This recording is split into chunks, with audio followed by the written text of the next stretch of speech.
What's good, ladies and gents? Welcome to the MKO Pugilism Boxing channel, where we talk all things boxing. Remember to like and subscribe, hit the bell notification, put it on all so you get notified of all the latest content as and when it drops. So let's get into this one. Yesterday we had the opening press conference, the fight week press conference for Anthony Joshua versus Jermaine Franklin. Jermaine Franklin comes over from Detroit.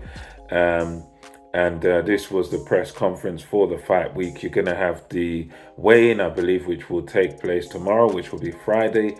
And this was a press conference where Anthony Joshua, he looked quite confident in himself. He talked, in his normal way, but he seemed to be in quite a happy place. Jermaine Franklin also seemed the same sort of way he was with Dillian Whyte. He looks a little bit trimmer. As for whether a lot of people seem to think Jermaine Franklin might have dropped a bit of weight. I think, perhaps he's dropped a bit of weight, but he looks quite healthy. He himself spoke confidently as well, as you'd expect. His team comes across expecting a victory.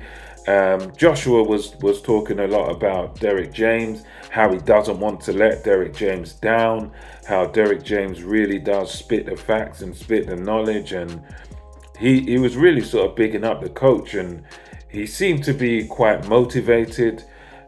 He done his usual thing of not really talking about other fighters. There was no trash talking in this press conference. It was typical Anthony Joshua that may the best man win, good luck to my opponent, this kind of friendly attitude.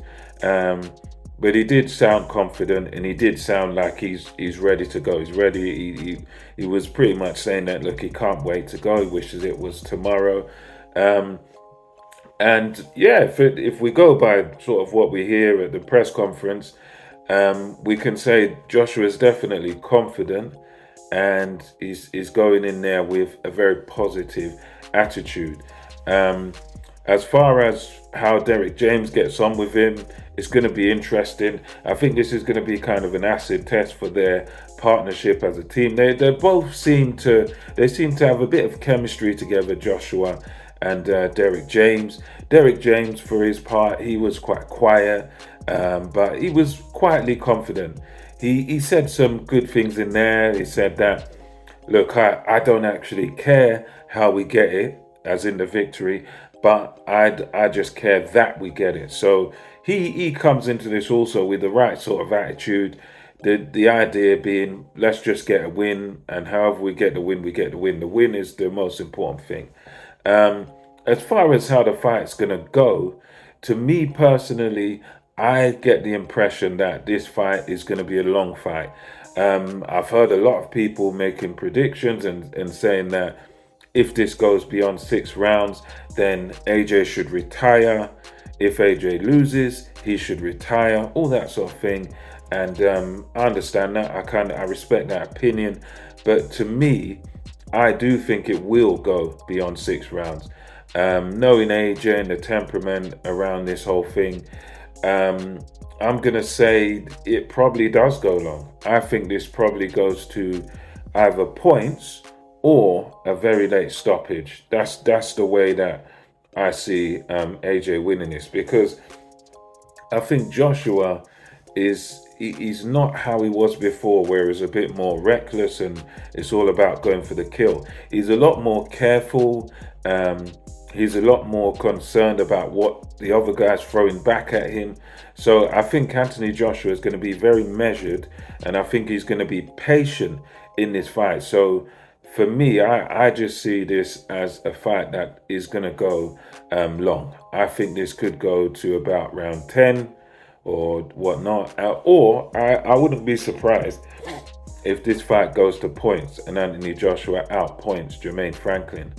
This is one of them where I wouldn't be surprised that way, because I'm just going based on what he's done lately. Although given that I suppose Usyk is a completely different opponent, he's a master boxer, so Joshua did have to think a little bit more. Franklin is a decent boxer as well. He's a tough man. He knows his way around the ring, so I do see him lasting quite long in this fight. And if there is a KO, I think the KO happens in sort of the championship rounds. I'd say between 10 and 12. That's my prediction. That's my thoughts on it. I think Jermaine Franklin, he's good enough to cause Anthony Joshua lots of problems. As far as being good enough to cause the upset, maybe, but I doubt it. I sincerely doubt it. I don't think he will cause the upset. He's got some tools and attributes that will give Joshua problems, but I still see Joshua either stopping him late on or it going to points. That's my thoughts on it. But let me know your thoughts on Joshua versus Franklin, the start of fight week, in the comment section below. And until next time, MKO Pugilism is over and out.